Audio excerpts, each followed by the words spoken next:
What's up sa inyo mga kamay? Good morning sa inyo lahat dyan. At yun nga, nayati ko na rin si number 1 basher sa kanyang trabaho. Actually, kanina pa akong gising ng mga 3:30 AM mga kamay. Kasi nag-prepare ako ng breakfast niya. Antira, akin, syempre. Tapos, itlog. Nagsaing ako, tapos nagugas-ugas na. Hindi ako nakapag-vlog kanina kasi syempre, madalian na. Pero anyways, may isa sa gagawin natin ngayon is, di ba, nag-Holy Week at 1 week kaming nasa bakasyon doon sa probinsya kasama namin yung anak namin na si Sienna. Ito na po, oh. Ito yung magiging task natin. Yung gabundok na labahin. Dicolor yan. Actually, hinihiwalay kasi namin, nandun ang puti. Tapos itong dicolor. So, mapapalaban na naman ang natin watching. Kailangan natin laban to. Actually magano pa lang ngayon, mag 6 AM. So para pag sikat ng araw mamaya mabilis matuyo. Tapos yan, naglinis na kami. Actually mga yung parcel na pinangregalo doon kay Sienna.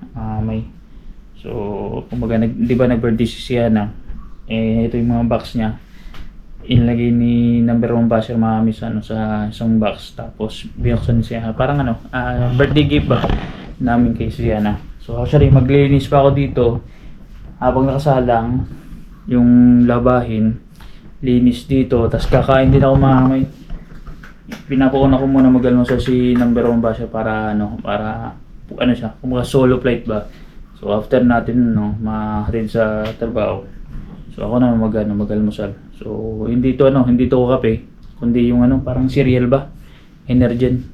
Bawal tayo sa kape kasi acidic tayo. Tapos nga pala mamay, di ba nagbakasyon kami 1 week. Meron akong pusang inalaga dito na nung time na yun buntis, tapos nanganak. Ang akala ko is patay lahat ng anak. Tapos ang nangyari, linabas niya dito mamay. Sabi ni tatay, 4 ang anak mamay. Kaso lang, ang problema, namatay daw ang 2. So pagdating namin kahapon, meron pa daw natitira na 2. Kaso lang, pagtingin ko, nung dumating si tatay, patay na yung isa mamay. So natira, isa na lang. Kaso lang mamay, nakapikit ang mata. Actually silang lahat, ng 4, nakapikit ang 4 na mata ng mga pusa. So dito yung isang natira nandyan, ilagay namin sa karton, tapos may may mat lang, may face mat. At ang nangyari nakapikit ang mata. So normal yun sa batang pusa, at least 2 weeks siguro. Kaso lang pasok na yata 1 month yung pusa na yun, nakapikit pa rin. So mangyari mamay, natin sa na nakakaawa kasi healthy siya eh. Pakita ko sa inyo mamay. Bago tayo magsalang ng labahin. Actually nandito yung mga pusa eh. Pinantabayan lang ako eh. Ayan, tatakbuhan yan eh. Ayan, pinakain ko na. Ayan, pusa. Tapos nagyan ako. Ayan, yung nanay yun. Andito yun. Ayan. Ayan o. Ito, yun. Pasok yan, automatic. Maglilinis pa ako dito mamay. Yung basura, nabas ko na kagabi. Ito kay tatay, pinasok dito. Dapat dito yan. Ayan o. Diba? So, pag since na linggo yan, hindi ko alam kung bukas yung veterinary clinic. Dadaling ko yan kasi syempre nakakaawa eh. Pusa. Ganda pa naman ng kulay mamay. Combination siya, tricolor mamay. Black, puti, tsaka may brown. Parang tulad nito mamay. Ito, brown, may puti, may dito may itim. So, ito rin, ganito. Pinapaliguan ko yung mamay. Pero hindi ko yung pusa. Lagi napunta dito, gawa naman syempre pinapakain namin eh, nakatambay, automatic yung 2. Pag nagbubukas ko ng pinto, nakapasok sila lang 2, authorized. So, Actually, mabait ito eh. Tapos, dito tayo maglalaba mamaya. Talabas ko lang. Pero ano muna, mag-aalmusal muna ako para may ano tayo, may energy. Tapos mamaya magko-concert tayo mamaya sa live. Let's go! Yun, ugas muna tayo mamaya. Tapos na ako mag-almusal. At meron na tayong konting energy para makapaglaba. So bago natin isalang yan, hugas muna tayo ng ating pinagkainan. So yan. Tapos ito, meron tayong ano dito, pakain sa pusa. So dadagdagan ko na lang yung ng parang may ulam pa dyan eh. May nokma sa gedli. At habang sinasalang natin yung labahin, magwawalis-walis ako dito sa loob ng bahay. So ayusin ko kasi one week na kami dito wala. Tsaka yung ano kasi ito mami, sa totoo lang, pag once na matagal nababakante, parang yung amoy niya kulog. So kailangan natin i-refresh ba. So tsaka basta maglilis ako dito. Kasi yun ang utos ng ating number 1 basher. Kaya hindi tayo pwedeng pumalya ka. Gawa na pag umuwi yun. Ako. Ganun yun. Hugas mo na ka mamay.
At yun nga, since na madaming natin labahin, 2 batch to kasi hindi kakayanin eh.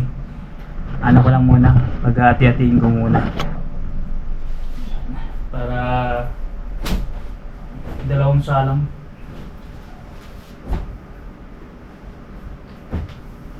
Dito ko sa lapag nilalagay. O lalaban naman eh. Ang kulay-pula, siyempre, iwalay natin yan. Baka kumukulay eh.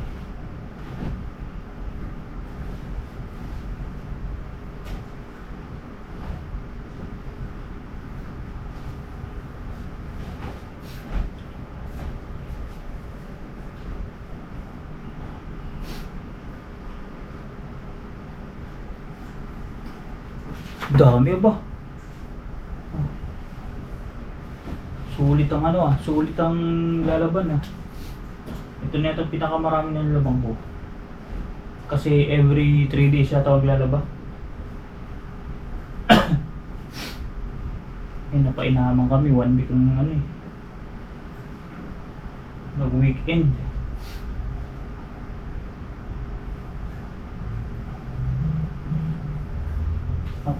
Dito.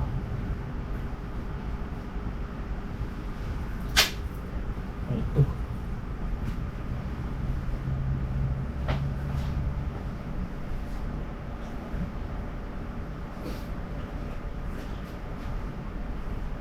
Yun. Natin. Segregate natin yung short pants, tapos t-shirt, tapos syempre yung underwear. So, salang na muna natin yung lalaban. Ito lagay natin. So, set up ko lang sa labas maamay. Yun kada bukas ko talaga ng pinto. Ayan sila. Diba? Tapos pusa. Pasok yan. Labas, pasok yan. Automatic. So, magsasalang na tayo maamay. Talagang 2 batch. Andun yung isa. Doon sa lalagyanan, di ba? So, maglalagay na ako ng powder tsaka yung downy. Set up ko na maamay para at least ano pa lang kasi pa lang araw, para at least mga bandang hapon tuyo na. Alright.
Yan mga may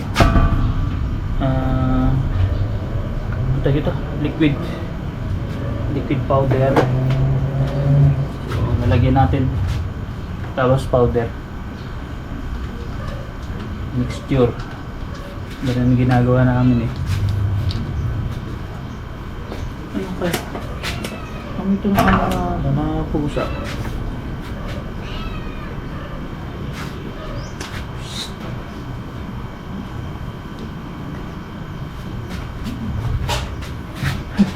Kulit nito mga puso mga may kulit.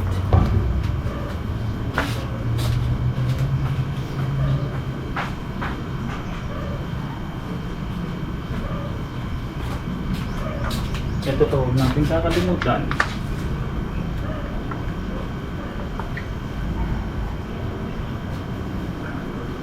Ayan. Buksan natin ang ano.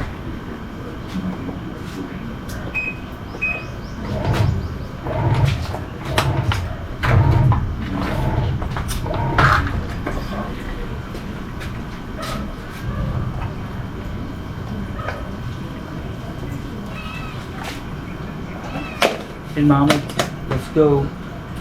Yan, nauna salang. Almost 1 hour yan. Ito. Yan o.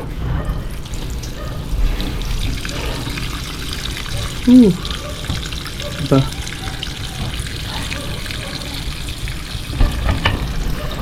Kita-kits mamaya. Pagtapos kasi sasampay natin yan eh. Yun mga may, update lang. So nakapagsampay na tayo ng ating labahin.